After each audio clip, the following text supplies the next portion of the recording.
You're listening to the Play Therapy Podcast with Dr. Brenna Hicks, your source for centered and focused play therapy coaching. Hi, I'm Dr. Brenna Hicks, the Kid Counselor. This is the Play Therapy Podcast where you get a masterclass in child-centered play therapy and practical support and application for your work with children and their families. Before I dive into today's episode, I want to remind you one last time. I promise I will not say this again until it is for another CEU that I'm offering. But this is your last chance. This Friday is the CEU with Corewell, and we are doing 3 APT-approved CEUs for child-centered course that I'm teaching. So 10 a.m. to 1:15 p.m. Eastern Standard this week. Go to childcenteredtraining.com. You will be forwarded to the registration page. There are still some seats available, but you are running out of time. So if you are interested, I would love to have you there.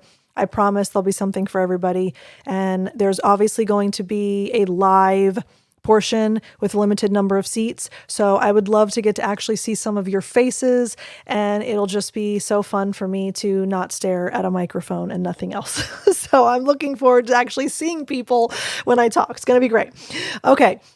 So today, thankfully, we are going to be able to do an unpacking of all of the themes that we talked about. Now, I don't want you to turn this off and go, no, I'm done with themes. Here's what I mean by unpacking. I want us to really understand why we spent so much time talking about themes.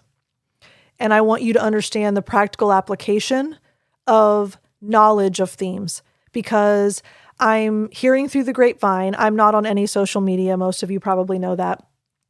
So I'm hearing through all of my coaching participants and all of my 6-figure people and all of my therapists at the center. Oh my gosh, there's so much buzz going on in all of the social media chats right now with all of the therapy groups for play therapy. Everyone's talking about themes. Okay. So I'm happy that we're talking about that. That's a win for our field, right? But I think huge things are being missed in why we need to know the themes and what we do with our thematic knowledge. So that's what I want to talk about today, because this is kind of our, let's cleanse the palette of themes before we move on. And by the way, as we move forward in the curriculum, we're going to start talking about engaging parents.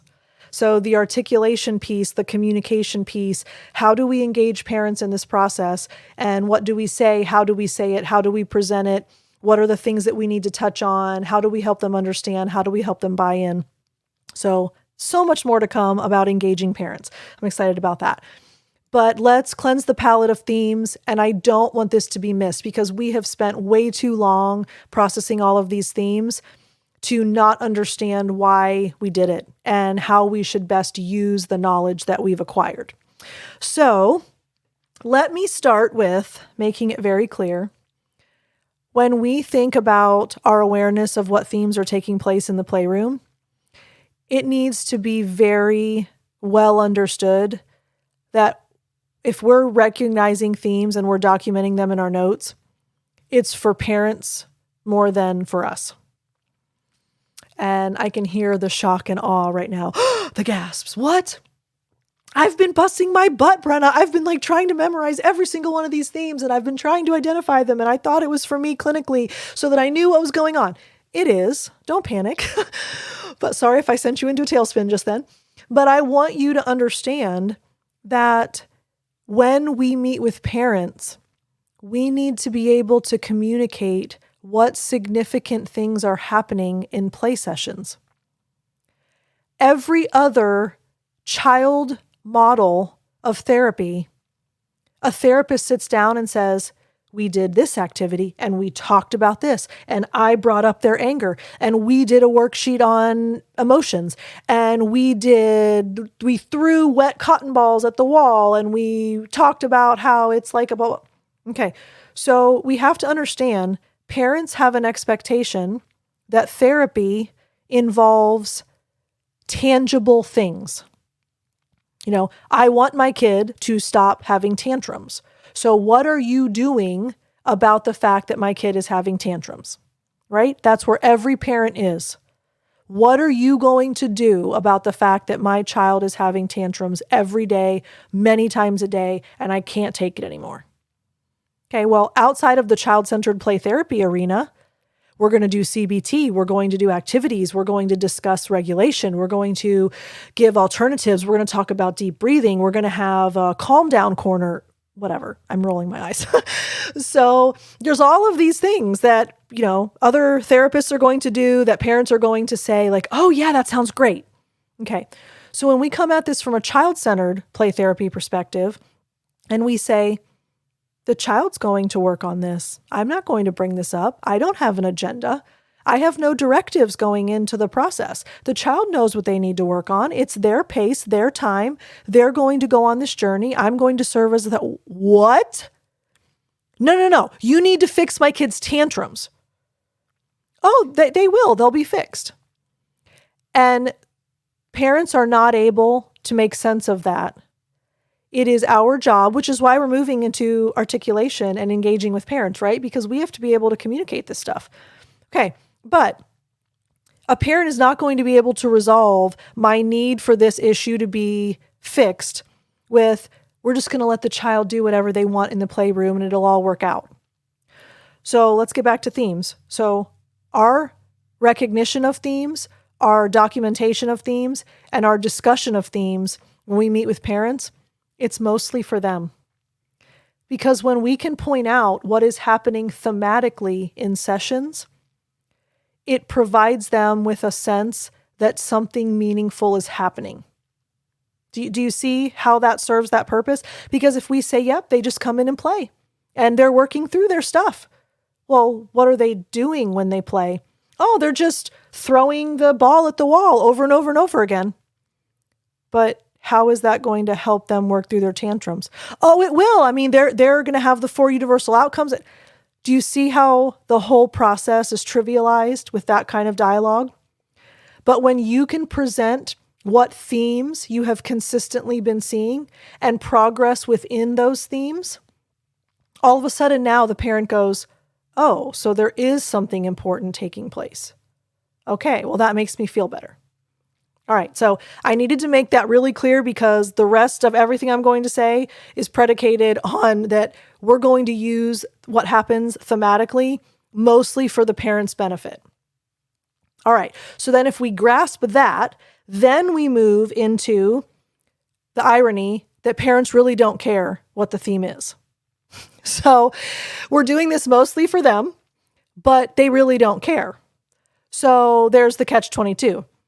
So what do we do then if we know we're going to equip them with knowledge of the themes, but they really don't care about the themes?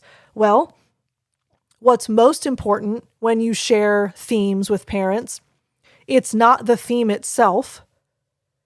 It's not specifically what that child is playing out thematically in the sessions. It's how that theme is helping their child get to the outcome that we're hoping for. So there is a desired after state that the parent is looking forward to. There's an undesirable before state, and there's a desired after state. So if the desired after state is my child is no longer consumed by anxiety, my child is no longer self-harming, my child is no longer fighting me every single day to go to school, my child will start eating food again, my child will stop having tantrums every time we're out in public, my child will stop refusing to sleep alone in their bed every night. Whatever the desired after state is, you frame all of your themes discussion around the idea that this theme is going to help the child move and grow and heal because it will help them get to that after state that we're waiting for. So for example, if you were to say to a parent, we are seeing good versus bad play. So one of the themes that has been consistently present across many of these sessions, we have good versus bad. Now, we could spend all kinds of time explaining to a parent what good versus bad theme looks like. They're setting up army battles, and there's the good team and the bad team has the advantage, and the good guys are all... So we could go through all that. They don't care. Save your breath, save your time, save their ears, save their mental space. They don't care, they don't understand, they don't want to know. But if you say, What we're seeing consistently thematically is good versus bad play. And what I'm seeing as far as shifts within that good versus bad is that he is consistently moving his play from week to week, where good and bad can coexist and it no longer has to be both. Sometimes the good guys actually do bad things and sometimes the bad guys do good things. And he's learning that it doesn't have to be all one way or the other, because what happens when kids really struggle behaviorally, they usually identify themselves as bad. And in a child's mind, it's black or white and very concrete. So you're either bad or you're good. But playing out good versus bad thematically, he's actually introducing the idea that they can coexist. Because let's face it, every person has good and bad qualities, and a child has to be able to accept that they can live with both and not be identified by one versus the other. And a parent goes, okay, yeah, I see that. I get that. And then you would probably want to tie in that that's self-concept, that that's self-worth, that's self-identity. And that's how we tie it into a universal outcome, because what's one of the 4 universal... Pop quiz. What are the 4 universal outcomes, y'all? I know that might be a tricky one. I don't know how many of you will actually be able to pull that out of your pocket, but I'm sure some of you just screamed it at me, so I'm sure that happened. Okay, so we have increased self-esteem, we have increased worldview, we have increased regulation, and we have increased emotional vocabulary. So when we know that we have these 4 universal outcomes, for those of you that knew all 4, high five. For those of you that knew some of the 4, high five. For those of you that had no idea what I was talking about, go back and listen to episode 1 and go in order, please. You'll get caught up real quick, I promise. So you have this thematic discussion of good versus bad, and then you say, but you can see how that is part of what he's working on with his self-esteem too.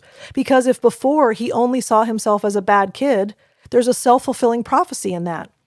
But as he's playing out good versus bad in sessions, and he's learning that people possess both qualities and both traits, his identity is changing. He doesn't have to be the bad kid anymore, because good kids do bad things sometimes. And so when you resolve that, you have a better sense of self and you have a better self-concept. And a parent goes, yeah, that makes total sense. Okay. So do you see how I didn't go into the good versus bad theme? I didn't give them everything that he's doing week to week to week in the good versus bad theme. I helped them understand in context of, what are we working toward? How is this going to help the child get to where he wants to go? If you don't want him to have tantrums every week, he has to have a better self-concept. The more positively you view yourself, the more you behave in self-enhancing ways. The more you understand that just because you've been labeled the bad kid, and I'm air quoting labeled, you've been labeled the bad kid, you don't have to be the bad kid. That's not who you are. That's not your identity. So good versus bad play is a really effective way to manage that. So we mostly use themes in context of communicating with parents. However, parents really don't care about the theme. They only care about how it helps get their child to the desired after state. And then finally, it gives you a framework and a structure to the child-centered model. Because again, when you say it's child-led and I just let them do what they want and they get to just come in and play, and we don't have measurable goals and objectives. Yes, we do, but that's what we're told all the time from managed care, from insurance, from billing, from pediatricians, from schools. Oh, that's not an empirically validated model because there's no measurable outcomes and goals. Yes, there are. I just did a podcast on that. If you missed it, it was several episodes ago.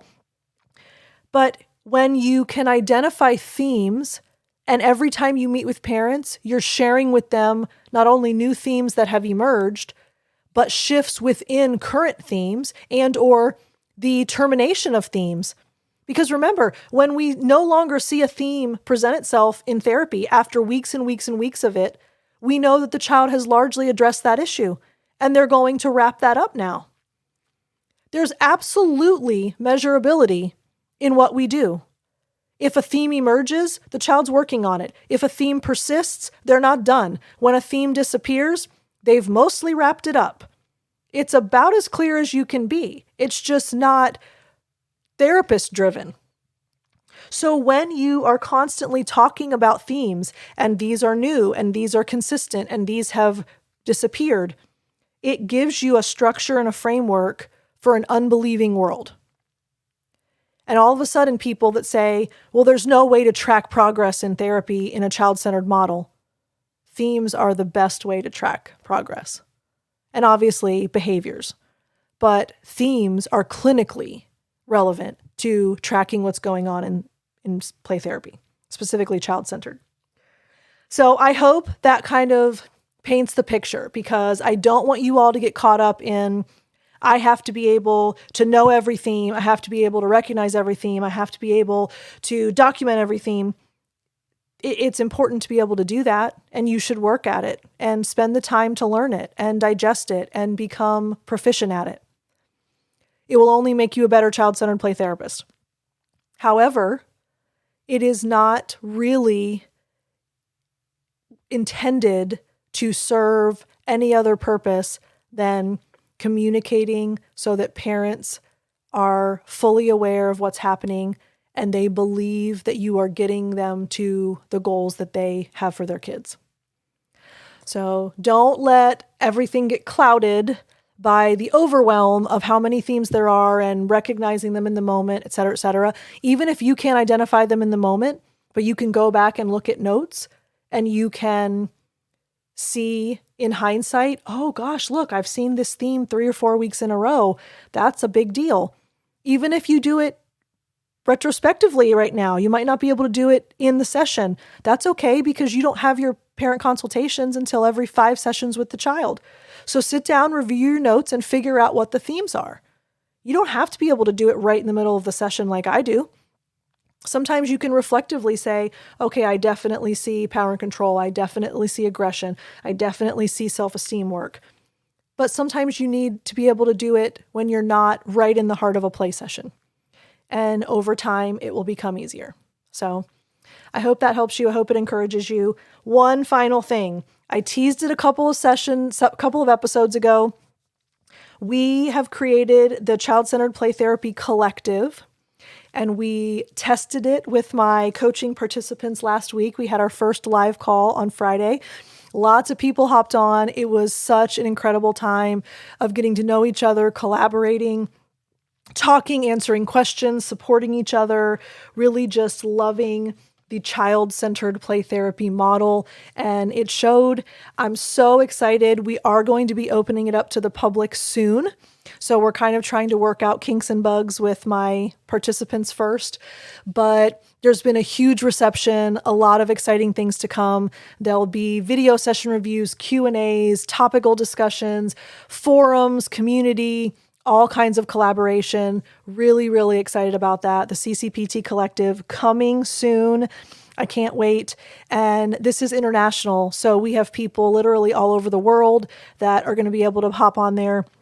It's just going to be such an incredible time to really feel supported and understood and that you found your people. And I don't think there's anything more important than being in a community where you feel like people understand the things that you care the most about. And that's in all facets of our life, right? But specifically professionally, we could be around business owners if we're business owners. We could be around clinicians if we're clinicians. We could be around therapists if we're therapists. But when we've said that we're going to be all-in child-centered play therapists, being around other all-in child-centered play therapists, there's nothing better than that.